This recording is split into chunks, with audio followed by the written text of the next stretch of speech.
Baik, perkenalkan nama saya Kadek Cipta Wiradharma, absen 20, kelas 11 3J.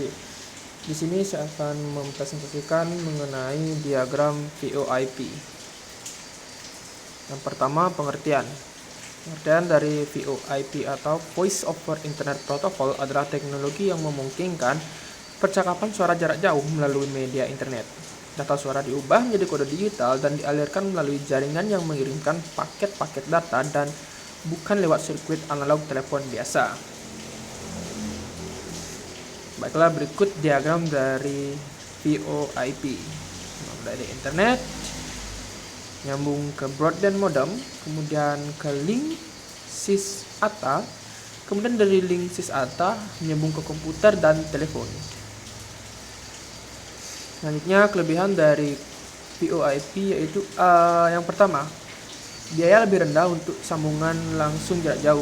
Penekanan utama dari VoIP adalah biaya. Dengan dua lokasi yang terhubung dengan internet, maka biaya percakapan menjadi sangat rendah. Yang kedua, memanfaatkan infrastruktur jaringan data yang sudah ada untuk suara. Berguna jika perusahaan sudah mempunyai jaringan. Jika memungkinkan jaringan yang ada, bisa dibangun jaringan VoIP dengan mudah. Tidak diperlukan tambahan biaya bulanan untuk penambahan komunikasi suara. Yang ketiga, penggunaan bandwidth yang lebih kecil daripada telepon biasa. Yang keempat, memungkinkan digabung dengan jaringan telepon lokal yang sudah ada. Dengan adanya gateway, bentuk jaringan VoIP bisa disambungkan dengan PABX yang ada di kantor. Komunikasi antar kantor bisa menggunakan pesawat telepon biasa. Yang atau yang kelima, berbagai bentuk jaringan VoIP bisa digabungkan menjadi jaringan yang besar. Contoh di Indonesia adalah VoIP rakyat. Yang keenam atau yang ke-F, variasi penggunaan peralatan yang ada, misal dari PC sambung ke telepon biasa. Selanjutnya ialah kekurangannya, yaitu yang pertama, kualitas suara tidak sejernih jaringan PSTN atau Public Switched Telephone Network. Yang network ada jeda dalam berkomunikasi. Yang kedua, jika belum terhubung secara 24 jam ke internet, perlu janji untuk saling berhubungan. Yang ketiga, peralatan yang relatif mahal. Yang keempat, berpotensi menyebabkan jaringan terhambat atau stuck. Yang kelima, penggabungan jaringan tanpa dikoordinasi dengan baik akan menimbulkan kekacauan dalam sistem penomoran. Selanjutnya yaitu protokol VoIP. Yang pertama ada H323. Protokol H323 merupakan suatu standar ITU-T, International Telecommunication Union Telecommunication, yang menentukan komponen protokol dan prosedur yang menyediakan layanan komunikasi multimedia, yaitu komunikasi audio, video, dan data real time atau waktu nyata melalui jaringan berbasis paket atau packet based network.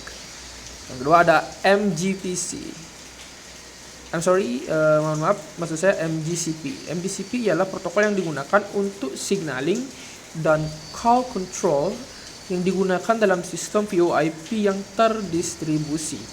Dan yang ketiga ada SIP atau SIP, merupakan signaling protokol yang digunakan untuk membangun dan memutus sesi komunikasi multimedia seperti panggilan suara dan video melalui internet.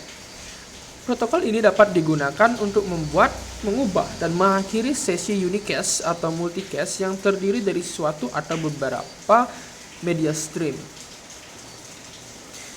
Selanjutnya ada RTP, Real Time Transport Protocol, didefinisikan sebagai standarisasi paket untuk mengirimkan audio dan video pada jaringan IP RTP, digunakan untuk komunikasi dan sistem entertain yang termasuk di dalam streaming media seperti teleponnya, aplikasi video teleconference, dan web yang memiliki fitur berbasis push to talk.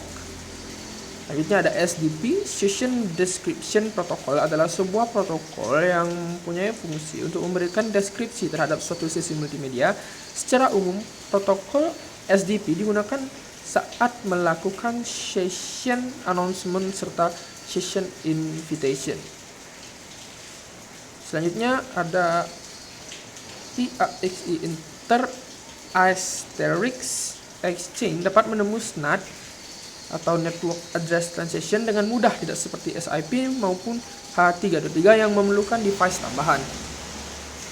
Contoh software VoIP itu ada Skype, NetMeeting, Xlite, Yahoo Messenger, Nimbus, CS IP Simple, Viper, SIP Droid, dan lain-lain. Jenis metode layanan VoIP.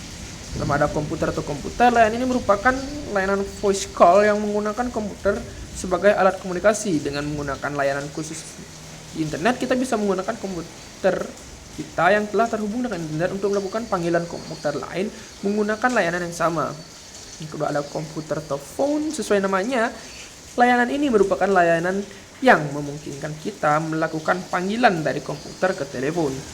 Selanjutnya yang ketiga yaitu phone to computer, layanan VoIP. Call ini merupakan layanan yang memungkinkan Anda melakukan panggilan dari telepon ke komputer. Dan yang terakhir yaitu phone to phone, layanan dilakukan dengan menggunakan telepon konvensional yang dihubungkan dengan VoIP adapter. Baiklah, sekian presentasi dari saya. Terima kasih. Sampai jumpa.